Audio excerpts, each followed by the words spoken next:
So let us start with the molecular formula. Molecular फर्मुलामा धेरैजनाले सोधेको धेरैजनाले रिक्वेस्ट गरेको भिडियो हो भने त्यहाँ के सोध्या हो भने मोलेक्युलर फर्मुला लेख्ने कसरी त। मोलेक्युलर फर्मुला एकदमै इजी कुरा, त्यस्तो किनै रकेट साइन्स छैन यसमा।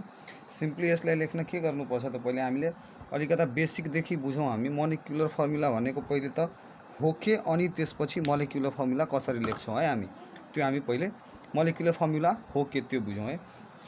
मोलेक्युलर फर्मुला भनेको जेनरली अरू के हैन, एकदम सिम्पल वर्डमा बुझ्दाखेरि के हो त, सिम्बोलिक रिप्रेजेन्टेसन। सिम्बोलिक रिप्रेजेन्टेसन हो, सिम्बोलिक रिप्रेजेन्टेसन। अब सिम्बोलिक रिप्रेजेन्टेसन भन्दाखेरि सिम्बोलिक रिप्रेजेन्टेसन हो के को त, यो अफ अ मोलेक्युल, एउटा कुनै मोलेक्युलको हैन, एउटा molecule of an element or the compound, कुनै पनि मोलेक्युलको वा कुनै पनि कम्पाउन्डको सिम्बोलिक रिप्रेजेन्टेसन भनेको हामीले त्यसको सिम्बललाई कसरी रिप्रेजेन्ट गर्छौँ भने त्यही कुरा के हो त, मोलेक्युलर फर्मुला। जस्तै अब यहाँ दुईटा कुरामा ध्यान दिनुपर्ने, एउटा एलिमेन्ट र एउटा कम्पाउन्ड। अब जस्तै कसैले हामीले सोधियो कि हाइड्रोजनको मोलेक्युलर फर्मुला लेख्नुस् त भनेर, हाइड्रोजनको मोलेक्युलर फर्मुला, अब हाइड्रोजन भनेको एलिमेन्ट हो, कम्पाउन्ड होइन फेरि। अब हाइड्रोजन हो भने यसरी हेर्नुस् त, एउटा हाइड्रोजन अर्को यो हाइड्रोजन, यो दुवै हाइड्रोजन मिलेर के भन्छ भने H2 भनेको मोलेक्युलर फर्मुला हाइड्रोजनको के हो त, H2। धेरैचोटि सोधिसकेको क्वेसन पनि हो, H2 र 2H भनेको के त। H2 भनेको यहाँ हेर्नुस् त, H2 भनेको के हो त, मोलेक्युलर फर्मुलामा मैले इक्जाम्पल देखाइरहेको छु हो कि हैन, भनेको यो के होला पक्कै पनि त मोलेक्युलर। दुईटा हाइड्रोजनको एटम मिलेर एउटा के बन्यो त, मोलेक्युल बन्यो। तर यहाँनिर के दिएको छ भने H2 र 2H, H2 हामीले बुझिसक्यौँ मोलेक्युल्स अफ हाइड्रोजन हो, एउटा मोलेक्युल अफ हाइड्रोजन। तर 2H भन्नु पर्दाखेरि हामीले के बुझ्छौँ त, दुईटा एटम्स अफ हाइड्रोजन, दुईटा एटम्स अफ हाइड्रोजन, यसरी बुझ्ने हामीले। H2 के हो त मोलेक्युल हो र 2H के हो, दुईटा एटम्स अफ हाइड्रोजन हो। अर्को कुरा यहाँ दिएछ कम्पाउन्डको। अब जस्तै सबभन्दा बेटर हामीले इक्जाम्पल लिँदाखेरि सबभन्दा राम्रो हुन्छ सल्टकै लिउँ न त हामी, सल्ट धेरै पढ्छ नि त हामी, सल्ट खान्छौँ पनि है। सल्टको मोलेक्युलर फर्मुला लेख्नु पऱ्यो। अब हेर्नुहोस् त NaCl भन्छ त यसलाई, सोडियम क्लोराइड। अब यहाँनिर धेरैजना मान्छेलाई थाहा नै हुँदैन कि सोडियम क्लोराइड भनेर यहाँ सल्ट भनिदियो, सोडियम क्लोराइड त कहाँबाट लेखिदिनु भयो सरले हैन। सोडियम क्लोराइड यो भनेको यसको केमिकल नेम हो, के हो भने केमिकल नेम भनेको सोडियम क्लोराइड हो, केमिकल नेम। र सल्ट भनेको हामीले कमन नेम। धेरै जसो कुराहरूको कमन नेमले हामीले के हुन्छौँ, बल्झिन्छौँ अलिकता कि यो कसरी बन्छ भनेर, त्यसैले कमन नेम भन्दा पनि केमिकल नेममा अलिकता बढी ध्यान पुर्याउनु पर्ने हुन्छ। अब यहाँ तपाईँहरूलाई बोर्डमा सोधिसकेको क्वेसन पनि हो, तल्लोतिर पनि सोधेका छन् धेरैचोटि, त्यो म दुई चारवटा फर्मुलाहरू लेखेर हेराउँछु। र अर्को कुरा पनि म यहाँ भन्छु, यो मोलेक्युलर फर्मुला लेख्नभन्दा पहिले हामीले के गर्नुपर्छ, हामीसँग केही ज्ञान रेडिकलको र अर्को के हुन्छ भने रेडिकलको हामीले केही ज्ञान हुनु पऱ्यो है, रेडिकल्स। किनभने धेरै ठाउँमा के हुन्छ त यो युज हुन्छ अहिले हामीले, त्यसको हामीले रेडिकल्स प्लस भ्यालेन्सीको अलिकता के हुनु पऱ्यो त, हामीसँग नलेज हुनु पऱ्यो मोलेक्युलर फर्मुला लेख्नको लागि। रेडिकल्स भनेको अरू केही होइन, एटम्स जसमा के हुन्छ त भने पोजिटिभ अर नेगेटिभ चार्ज हुन्छ है, यही हो के त radicals. Atoms carrying a group of positive or negative charge. Positive छ भने सिम्पली के हो त त्यो इलेक्ट्रोपोजिटिभ हो, नेगेटिभ हो भने के हो त त्यो इलेक्ट्रोनेगेटिभ हो। र अर्को कुरा हामीले के हेर्नुपर्छ त, यहाँनिर भ्यालेन्सी हेर्नुपर्छ। भ्यालेन्सी भनेको अरू केही होइन, कम्बाइनिङ क्यापेसिटी, कम्बाइनिङ क्यापेसिटी भनेर हामी पढ्छौँ।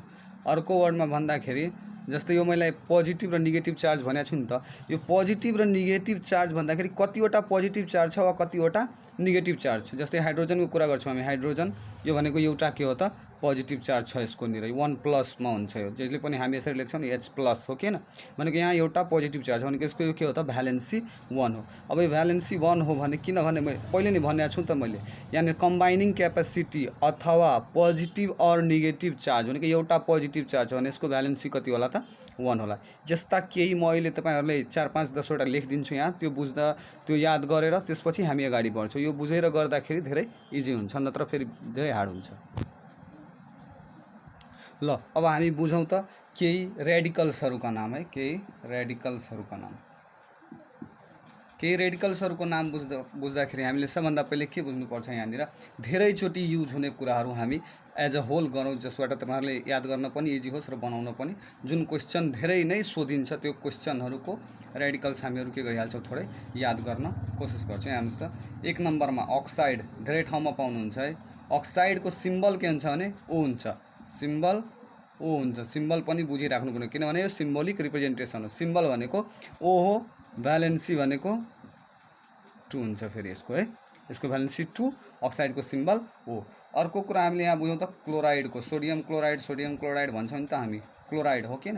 क्लोराइड भनेको के हो त, क्लोराइडको के होला सिम्बल त, क्लोराइडको सिम्बल Cl हो र भ्यालेन्सी 1 हो है।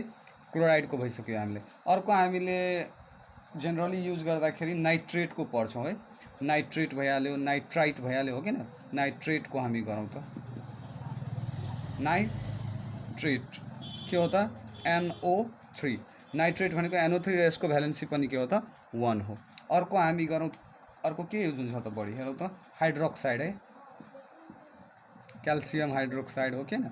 क्याल्सियम हाइड्रोक्साइडमा हाइड्रोक्साइड युज भयो नि त। यो हाइड्रोक्साइड भनेको के हो त, सिम्बल यसको OH हुन्छ र यसको पनि भ्यालेन्सी के हुन्छ 1 हुन्छ।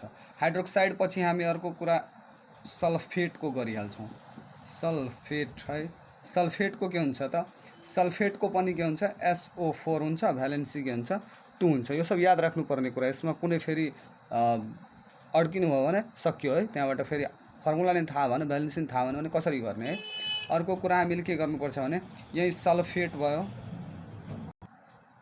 सल्फेट पछि हामीले के हेर्छौँ भने सल्फेट पछि अर्को कार्बोनेट पनि धेरै युज हुन्छ है, कार्बोनेट, क्याल्सियम कार्बोनेट भनेर पढ्छौँ नि हामी। कार्बोनेटको के हुन्छ भने CO3 हुन्छ, भ्यालेन्सी यसको पनि के हुन्छ 2 हुन्छ। अर्को हामीले पढ्छौँ फस्फेट है, फस्फेट। फस्फेट भनेको के हो त, PO4 हो, यसको भ्यालेन्सी कति हुन्छ त 3 हुन्छ।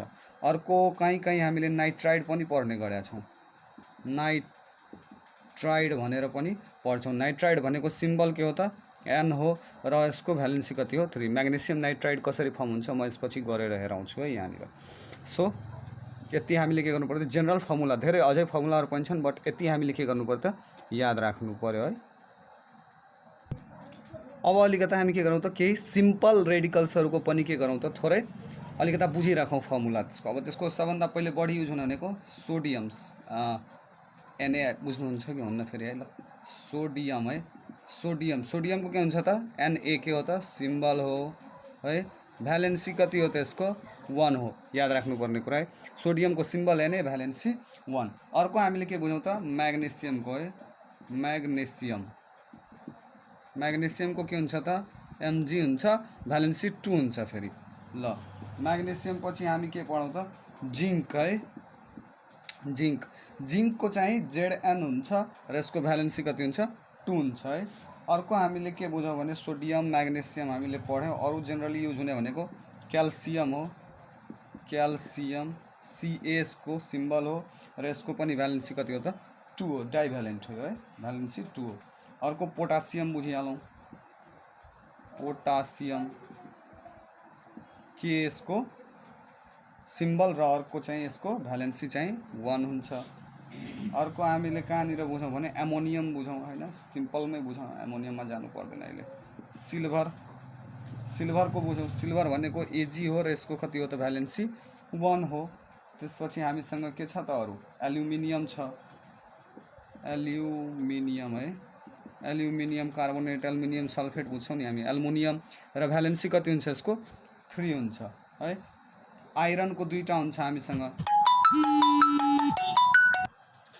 अर्को हामीले बुझ्नुपर्ने भनेको आइरनको है, यो आइरन भनेको यसको के हुन्छ भने 2टा स्टेट हुन्छ नि, एउटा हुन्छ फेरस र एउटा हुन्छ फेरिक है, सिम्बल दुवैको उयो हो।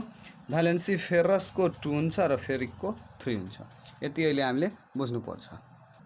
ल अब केही हामी एक्जाम्पल्सहरू हेरिहालौँ त।